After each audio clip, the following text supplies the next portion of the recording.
প্রসঙ্গে বলছিলাম নামাজ ছেড়ে দেওয়া। আল্লাহর নবী সাল্লাল্লাহু আলাইহি সাল্লাম ইন্নাস সালাতা ইমাদুদ্দিন ফাকাদ আকামাহা আকামাদ্দিন ওয়া মান হাদামাহা ফাকাদ হাদামাদ্দিন। আল্লাহর নবী অন্যত্র বলেছেন নামাজ হচ্ছে দ্বীনের একটা স্তম্ভ, একটা পিলার, যার উপরে ফাউন্ডেশন তৈরি করে বিভিন্ন বিল্ডিং স্ট্রাকচার, তার উপরে সবকিছু আপনি তৈরি করতে পারেন ভর দিয়ে। এমনই একটা ব্যাপার।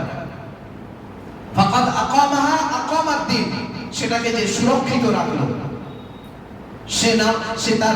সে তার দ্বীনকে সুরক্ষিত রাখলো, হেফাজত করলো। ওমান হাদামাহা ফাকাদ হাদামাদ্দিন। আর যেমন ভাবে একটা পিলার ভেঙে চুরচুর হয়ে গেলে বিল্ডিং পড়ে যায়, ঠিক তেমন ভাবে যদি নামাজকে সে ছেড়ে দেয়, তার দ্বীনের সমস্ত দিকগুলো তার থেকে দূরে সরে যায়। সে দ্বীনকে ধ্বংস করলো, পদচ্যুত করলো দ্বীনকে।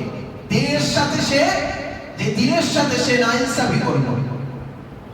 ওই জন্য নামাজ আজকের আহমিয়াত, গুরুত্ব।